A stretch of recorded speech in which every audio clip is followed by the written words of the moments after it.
There are some things that we don't like to be called. And if it wasn't so true, we could easily be insulted when we're reading in the Bible that the church are called sheep. Sheep. We're sheep. Sheep really have to be some of the dumbest animals in the world, honestly. To me, the best thing that you can do with sheep is get them when they're nice baby little lambs and stick them on a nice grill with rosemary and garlic, okay? I love sheep that way. Otherwise, dumb, senseless animals. I don't know if you've ever seen a sheepdog trial. We used to love watching Aussie sheepdog trials. You can see them on YouTube. It's fascinating watching those dogs work with sheep. It's incredible. The sheep do have a mind of their own. It's not an intelligent one, but they do. And it's a thing of beauty to watch. The sheep stubbornly try to go their own way all the time. And in fact, on the way, they sometimes even kick and bite each other, and then they break off on their own, try to go their own way, and the sheepdog works around them the whole time, bringing them back. It's a thing of beauty to see. We, this might sound insulting now to you, we are sheep. It's not because we're smart and have perfect obedience, I'm telling you. And I'm looking in the mirror too. You might know Jesus as your Saviour, but none of us living and breathing in this room have yet been perfected. We sin. We all sin. The reality is, sin does not make you smart. And I want you to listen to this quote from Sinclair Ferguson. I love what Dr. Ferguson had to say here. He says, God has two sheepdogs, goodness and mercy. He sends them to us from his throne of grace, sometimes to bark at us, to badger us, sometimes to woo us by persuading us that his will is good and perfect for our lives. Isn't that a good quote? That's beautiful. We need sheepdogs. We all need those sheepdogs. We come today from Genesis 15 last week. Now, incredible passage, Genesis 15. I wish we could spend like 10 weeks on Genesis 15. But, at the very end of it, we saw that God had given Abram amazing assurance of his promises. How? By meeting the consequences of Abram's failure himself. God gives us the assurance of his promise by meeting all the obligations in our place as a substitute for us. It's an incredible thing. You couldn't have more confidence about God's promise when you think that, when you understand it and know it. Now, with that in mind, we expect straight after 15 to come into Genesis 16 and expect to see Abram seamlessly trusting God, don't we? I mean, after that, how can he not? But sheep are simply not smart. And yet again, it seems that Abram and Sarai attempt to bring God's plan about in their own way. And it only ends up with sin and pain at every turn. Sin and pain. Now, I read Genesis 16 over and over and over this week. I often do with our passages, just read it over and over before I really contemplate it much more, just to hear it. And I knew it was coming up. I knew this passage was coming up. I knew that Abram, he does well, Abraham, and then he fails, and then he fails, and he fails, and he does well. And we see that over and over again, but it still shocked me. It still shocked me. I had to ask myself that question, how does God act when his sheep act like sinfully dumb sheep? How does God act? And here's the answer I think we're going to get from Genesis 16 today. When our sin brings pain to us and others, God sees, hears, and compassionately restores. When our sin brings pain to us and others, God sees, hears, and compassionately restores. It's a message that we all need today, all of us, because so many of us have been in pain caused by another sheep's sin, or even caused others pain through our own sin. Every one of us is in that situation. And we can even want something good, and we can even want something godly, and still to get it. Still sin to get it, can't we? And so we need to think about this seriously. And as we come to our first point this morning in the first 3 verses, here is something I want to suggest to you, is that no matter what, the ends do not justify your means. The ends do not justify your means. Sinning against God and others never justifies trying to get something good. Ever. So let's look at how we see this in the text. As you look through these verses, we get the basic understanding of the situation. The first 3 verses just really tell us the facts. There are 3 facts. Fact 1. You can see it here. Sarai, as she was then called before she became Sarah, or was called Sarah, Sarai had given Abram no offspring, even though Abram had been promised offspring by God. Fact 1. Fact 2. They had an Egyptian service called Hagar. They probably had Hagar from their time in Egypt when they walked out with all the bounty of Egypt, and including servants, and she's probably one of them. They have an Egyptian servant called Hagar. And fact 3, it comes from verse 3, they had now been in the land of Canaan for about 10 years without seeing God's promise of an offspring. Wow. Immediately you have to put yourself into their shoes, don't you? Because 10 years is a long time. Also, specifically for Sarai, the promise of offspring to this point, if you're in her shoes, you'd realise God didn't directly tell me, God directly told this to Abram. He promised Abram. Could it be that she might be thinking that this offspring is going to be Abram's, but I'm not really sure it's mine? I'm not really sure it's going to come from me. And it doesn't explicitly say this in the text, but I wonder if she's thinking that she is the reason that this promise isn't happening. I'm just thinking out loud. Can you imagine the pressure though? It's hard enough. She's past childbearing years, and there's this promise. She's been infertile, which in itself, especially in that era of time when blessing and everything, all curse on your life, was kind of assessed on the basis of offspring. And you have to wonder if there is even tension between her and Abram in the home. You know, who knows what looks that they're giving each other, what they're saying, I don't know. And she does what everyone in this room would be absolutely bewildered about. She does the unthinkable. Abram, here's another woman. Look, she says in verse 2, the Lord has prevented me from having a child. Now, at least she knows that God is in charge of all of these things. She has the right view of God's sovereignty, but the problem comes when she presumes that she can make it happen her way. Go into my servant, it may be that I may obtain children by her. And this is where we all say, are you kidding me, Sarai? Are you kidding me?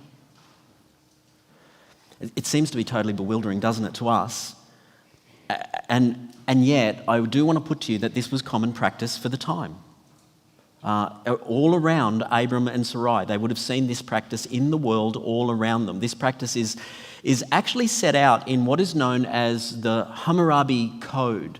It's an ancient code. There's a picture of what was dug up on the screen. It's on display actually in the Louvre in Paris. You can go and see it. It's got cuneiform writing, the writing of the time, engraved into it, into this steel, this large column. And it's an ancient set of laws built from ancient practices. It was what was the normal all around Abram and Sarah. The Hammurabi Code states actually that if your wife is childless, you can take a servant to have a child for your wife. He's not saying anything that's opposed to what is in the world around him. The only problem is here is that the morals of the culture, either in Abram's time or in our time, never match the moral standard of God or God's true value for humanity.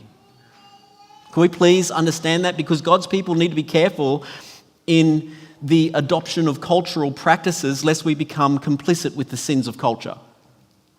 And I think that's what's happening here. Actually, I want to stop here and say something. There are people in our congregation who have faced the heartbreaking problem of infertility in the past, or even right now in the present. We've prayed for them, and I just want to say how thankful I am as a pastor that I've seen folks in our church lean in, ask questions, seek to know how to honour the Lord, come to a pastor or an elder as you think through your options. I'm so thankful. The elders have had those conversations with people. We're so thankful for your heart to please God, even though what you face and have faced is so very difficult. We love you, but thank you. But we need to see the problem in this text.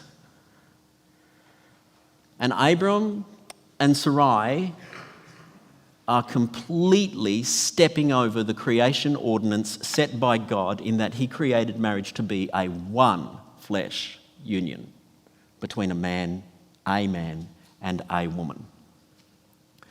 When God created marriage in Genesis 1 and 2, he created the man to leave father and mother and cleave to his wife and become one flesh, to be fruitful and multiply, and to live as a leader with a helper, one helper fit for him.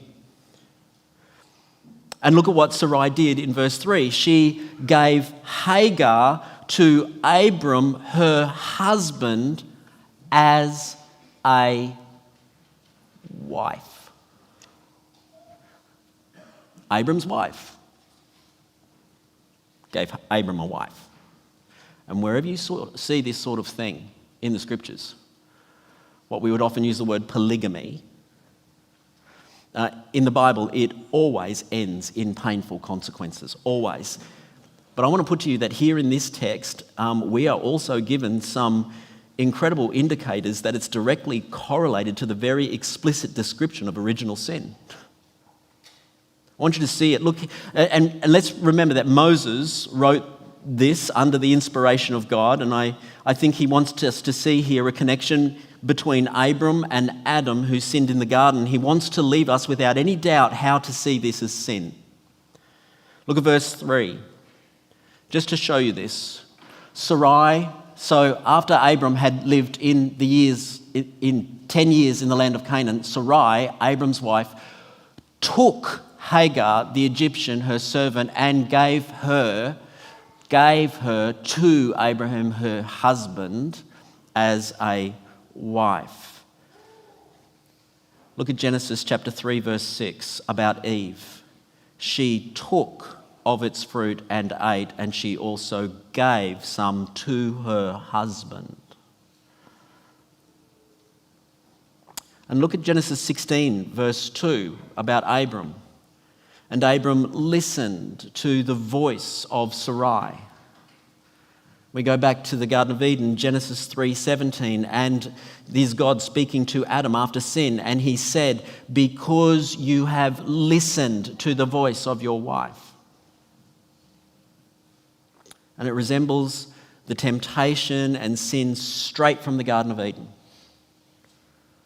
You're reading this and those words just jump out at you. And think about Adam. Adam was given relational stipulations from God, wasn't he? How to live in the garden in honouring and loving the Creator. And instead of listening to God, who directly gave them to Adam, he listened to Eve, who was giving him what God forbid from a serpent. Abram, likewise, was given direct to Abram promise from God. God's covenant. And instead of listening to God and considering God first, beyond everything else, he listened to Sarai, who was giving him what God forbid.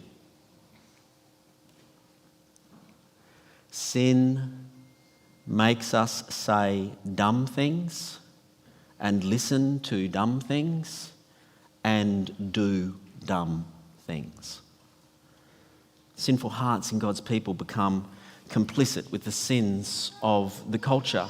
And I don't know right now if there might be a few husbands in the room who kind of want to say, yeah, she just needs to listen to me and I'm going to stop listening to her. Right? I'm sure there are a couple. Want to point the finger at Eve and Sarai and then at their own wives. And just in case there is, let me say something to you, brothers. Both Adam and Abram in those moments wrongly listened to their wives because they already fell short of loving their wives. They already fell short of loving their wives. Both of those men, as husbands, from the explicit, direct revelation from God to them as husbands, called to be leaders, grabbed onto the temptation of sin rather than pointing themselves and their wives toward honouring and loving God. Eve, Adam, Sarai, Abram, all sinned, and there is no room left for blame shifting like there was in both cases. I don't think this is written to give us any indication that a husband shouldn't ever listen to his wife. Let's strike that out straight away. What a husband should never do is incline his ear to the temptation of sin. That's the point. That's the point. In fact, I would say that Abram and Adam, who both heard from God and already knew better, missed the mark on really listening. With ears that first listen to God before they listen to anyone else. Could you imagine the conversation if Abram had really listened? Oh, Sarai, this is hard. I'm hearing you that it's hard. But we just can't do that because we both need to listen to God first. Abram, I know that's normal in our culture, but let's remember that God has promised me offspring that will come from me. Let's remember this, there's offspring that will come from me, Sarai. But here's the reality, you are my wife and we are a one flesh union. That means if God has promised me offspring, it's with you. We are cleaved only to each other. And that's the way God created marriage, and he will not go against that. Let's keep trusting. Let's just keep trusting, please. Let's trust God's word. Let's keep praying together. Let's wait together on the Lord. That's listening. That's listening. Married brothers in the room, would you please consider our responsibility before the Lord as we love our wives? Would you please hear me? Genesis 1 and 2, we are called to be leaders. I know the culture says something opposite to that, but we are. It's a complementary union that God has, leader and helper, and that leadership means that we love and listen with our ears inclined first toward the Lord. And I think if you're married to a believing wife right now, she's probably sitting next to you saying in her heart, amen. And my sisters who are wives here this morning, would you please consider that you are our helper and we need your help, but we need godly help. We need godly help, and sometimes you need to help us to point our ears toward the Lord first. Too often in my home, I'm supposed to be a leader and fall short and instead speak like a dumb sheep. So do we all, guys. Every now and again we do that.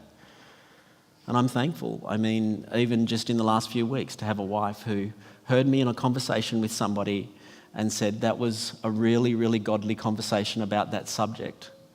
Would you please speak like that when you're speaking with me about that? Ouch.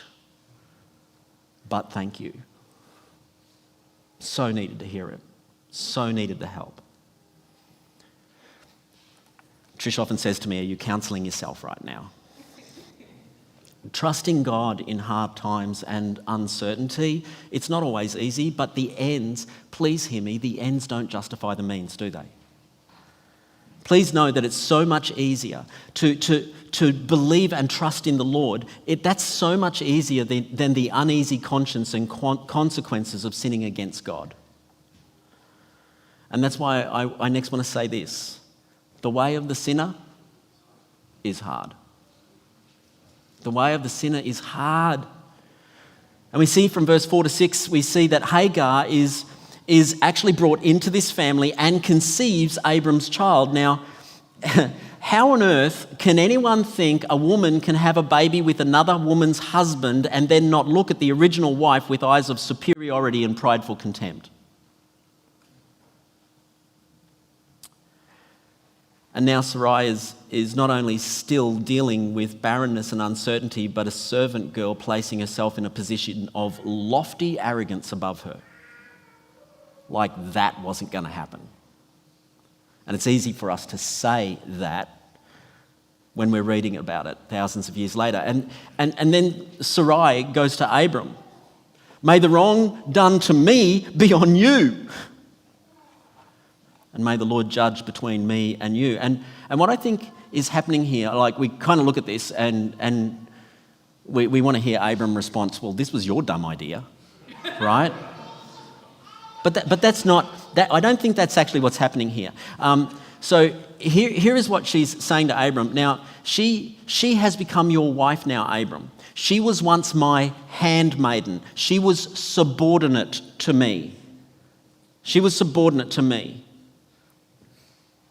But she is now treating me as the inferior woman. And putting her on that same level as wife means it's your responsibility to do something about it. Now, it was a dumb idea, and it had given Hagar a sense of pride and arrogance that she didn't have before. And I wonder if this was even in the mind later. Many hundreds of years later, the author of Proverbs, one of the Proverbs, in Proverbs 30, the author of Proverbs was thinking about foolish things that are done to cause great harm. These are matters of wisdom. And he even describes them in Proverbs 30, 21 to 23. He describes them as things that make the earth tremble. I think a great title for these verses is Dumb Ideas That Rock Your World. And among them, I won't go into all of them, but among them is one which he's written, a maidservant when she displaces her mistress. Whoa. Seems pretty familiar to Genesis 16.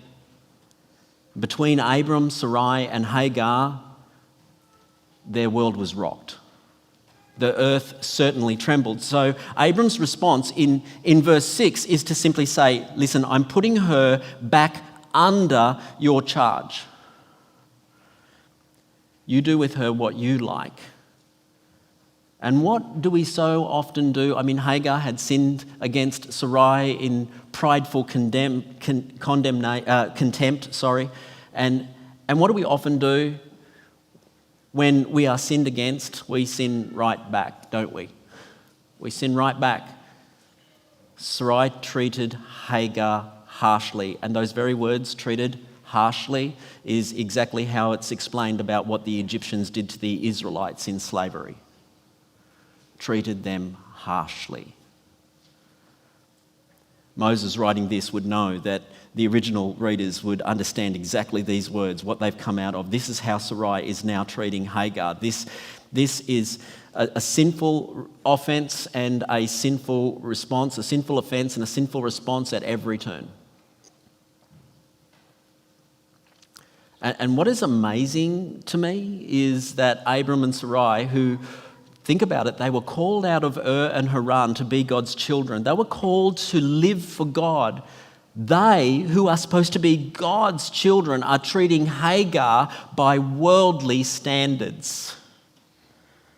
When we take our eyes off God's standards and truth, the only thing we can do is become complicit with the worldly standards, don't we? And we become complicit with the sins of the world. And that's exactly what happens here. Even this last action from Abram, go and put her up back under you, Sarai, and this is how I'm dealing with it. Let me read to you from that Hammurabi Code, which is the worldly standards, law number 146 in the Hammurabi Code. When a female slave gives birth and claims equity with her mistress, then the mistress may mark her with the slave mark and count her among the slaves. That's just generally how things were done. And how is that not what Abram is doing here? No wonder that at the end of verse 6, Hagar runs away. Why wouldn't you? Back toward Egypt. And so we have this situation that I often see as a mark of grace. It's a mark of grace. It might be hard for us to see this as a mark of grace, but I want to put to you that it is a mark of grace, especially when we're going through it in our own situations. Abram and Sarai sin against Hagar.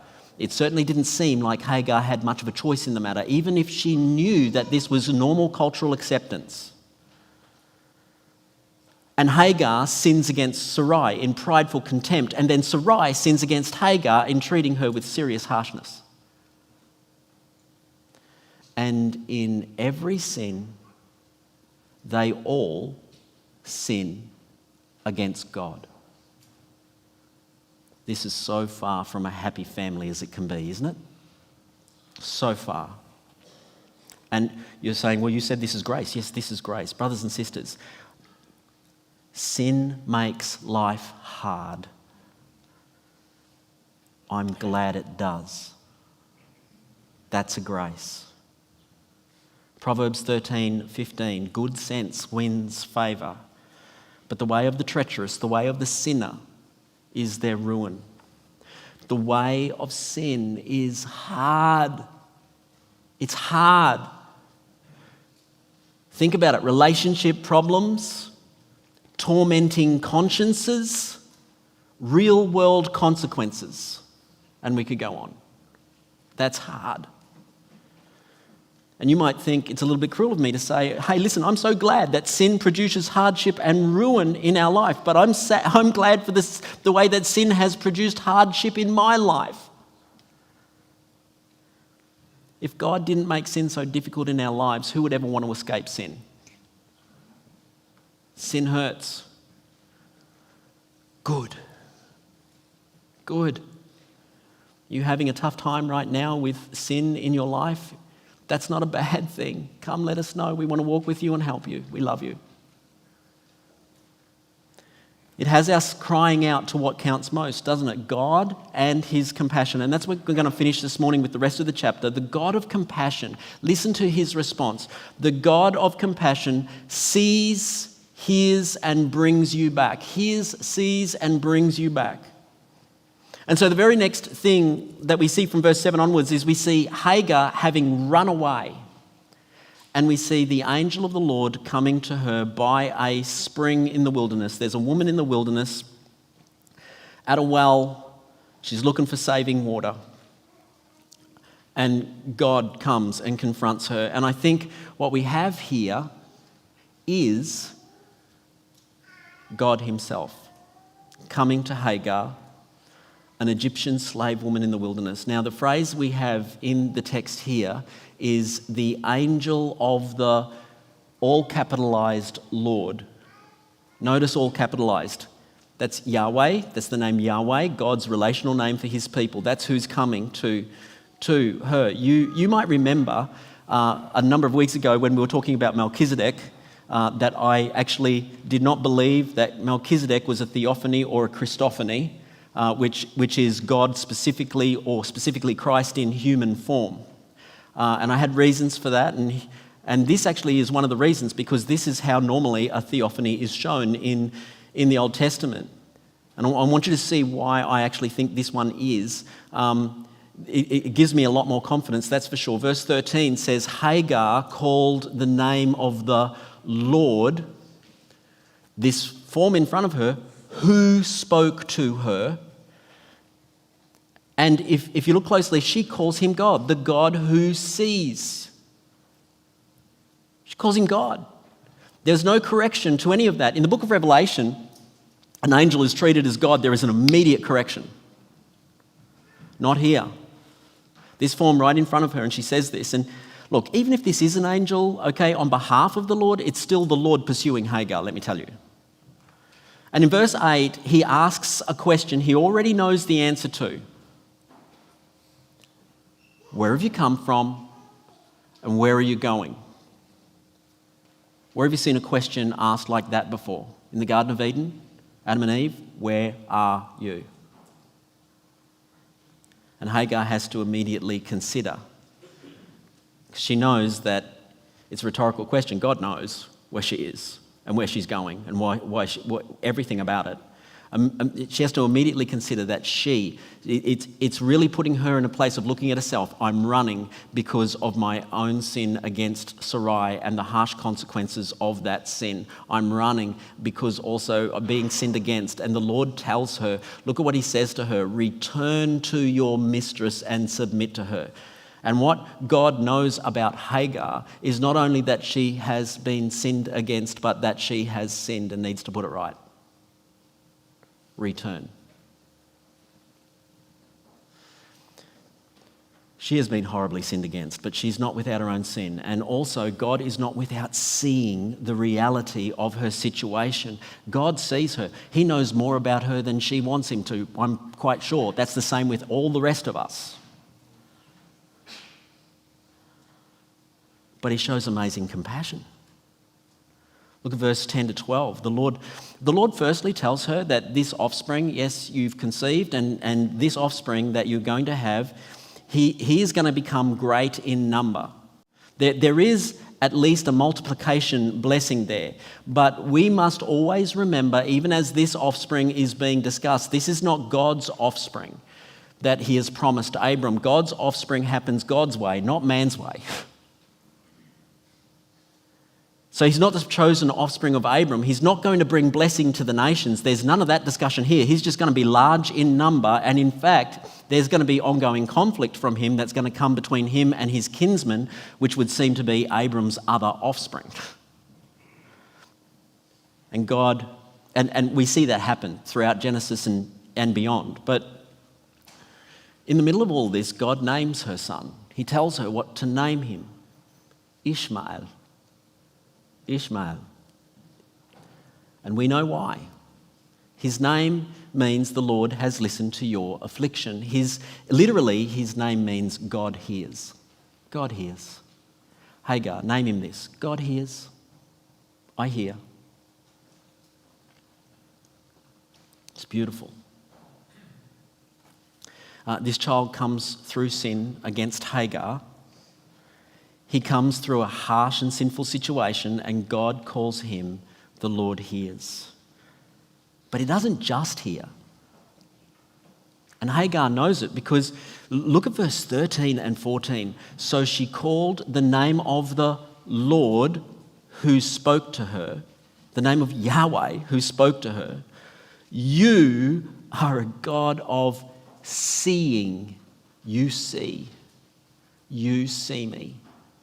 For she said, truly here I have seen him who looks after me. Therefore the well was called Be'er Lahai-roi. It lies between Kadesh and Bered. She stands before God who has heard her, pursued her in the wilderness as she runs away.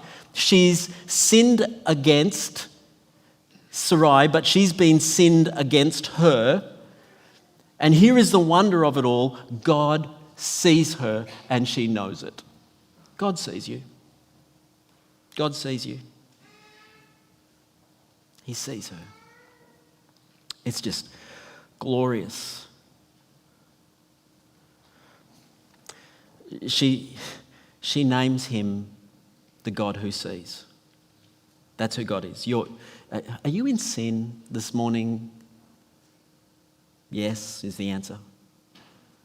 Yes is the answer. Have you been sinned against?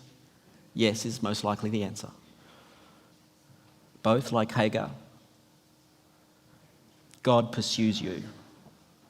God hears you. God sees you. He sees you. And he comes for you. And he comes for you to bring you back. Hear me this morning. God sees you. He perfectly knows you. And I wonder if you're reading this today in your own situation and you're saying, I wish Jesus would see me. I wish he would hear me. I wish he would pursue me. I wish I could have a theophany. I wish there was someone who truly understood the reality of my situation. Are you saying that? But we do. We have a God who sees us. And we have a God who hears us. We also, it's just so beautiful. We have a God who, through that, has already come into this world to die for us and rise for us and give us his Spirit. He pursues us still today through his word, through his Spirit indwelling in us, speaking to our conscience. He even pursues us through his church, who he uses as his hands and feet in the world to pursue each other. Isn't that beautiful? Isn't that just glorious? And Hagar knows. Look again at her words. Truly here I have seen him who looks after me. And I wonder if then it was her who actually named the spring. Did she name it? It was named, probably her, Be'er Lahai Roi, which literally means well of the living one who sees me. Well of the living one who sees me. From then on, anybody who comes to that spring knows its name, knows the testimony of Hagar. She met God who pursued her, heard her, sees her, looks after her, even in her sin. And look at the verses in 15 to 16. At the end, she bore Abram a son, and Abram called him what God told Hagar to call him, Ishmael. God hears my affliction. So it's obvious that she goes back and she has this son. She obeys God. She goes back to Abram. And God told him through her what this name was to be, and he named him that name. God sees her, hears her, looks after her. She goes back and this happens, and she goes back even in submission to Sarai, as God told her to return. She goes back and does that. And maybe you're left with a bit of a question here, like, well, I was thinking this through. How was she able to do that? I mean, how? You got to really think about that. How? This guy, Abram, and his wife, who was supposed to be, think about this, the promise to them through Abram is that he would be a blessing to all nations. And here is an Egyptian woman with them. And they are anything but a blessing to her, at least in that moment, right? Anything but. Go back, return. You know, Abram, he is the great father of faith. Sarah does end up being the mother of Isaac, the line to Jesus. But from what I can see, in this passage at least, they messed up bad. They sinned quite grievously against Hagar, even though she knew it was culturally normal. And Hagar has to go back to that. And I'm reminded again and again and again and again and again through looking at the scriptures and seeing the real accounts of history, and then by looking in the mirror, sheep are dumb and sinful, and we say dumb things and we listen to dumb things and we do dumb things and we bite and kick each other, and we need a sheepdog. We need a sheepdog. The sheepdog of compassion and mercy and goodness to come around us and bring us back. And the reason, please hear me, the reason Hagar is able to go back to Sarai is because she has encountered the God who sees. There's one who perfectly knows her and perfectly sees her. She can go back because God sees. That's where her comfort is, not in anything else, not in the circumstance. She goes back because God sees. Who rounded her up and brought her back. The Lord who sees her, hears her, looks after her. Her security and comfort is in God. And the God who knows everything about her has compassion. Brothers and sisters, I know that there are some people in this room who have even left churches for what I believe are good reasons. I've talked to you, that you're now part of our church family. So thankful you're here at Grace and Truth. Some of those situations were hurtful situations. You were wronged. They were sinful situations, even by leaders of churches. We've tried to help people in those situations. But I'm also asking everybody in this room, please, every single person in this room, would you please hear me for a moment? It's a very important fact. Our church and every single other church and other Christian in this world, our church is messy and it's full of sheep. Please hear that. Our church is messy and it's full of sheep. And if we haven't done or said something to sin against you, it's going to happen one day unless Jesus returns first. But the reason, and it's not right that it does, but the reason you don't ever give up on the church is because we all serve a God who pursued us and sees us and hears us and looks after us. That's the reason. All of us. Sinners against each other and been sinned against, the messy church of sheep. What God did most to pursue us is that he knows us as sinners and he came into this world to bring us himself through the cross. Through the cross. When God came into this world 2,000 years ago, Jesus, the Son of God, second in the Trinity, he walked among us in this world. He came to us in this way, standing right in front of us. There was a time, that he was walking through Samaria and he came to a woman who was in Samaria, a sinner, and she knew she was a sinner and she knows she was hiding from others. She was sitting at a well. A well, can you believe that? Collecting water. A woman in the wilderness looking for life-saving water. Jesus came up against this woman and he saw her and he asked her a question and he heard her and he showed her that he knew everything about her, even her own sin. And he gave that woman such a beautiful answer, what she needed most to hear in the world. Let me read it to you from John chapter 4, verse 13 to 14. Jesus said to her, "Everyone who drinks of this water will be thirsty again, but whoever drinks of the water that I will give him will never be thirsty again. The water that I will give him will become in him a spring of water welling up to eternal life." How beautiful is that? Do you know what she did? She went back to those people that she was hiding from and she said to them, "Come see a man. Come see a man."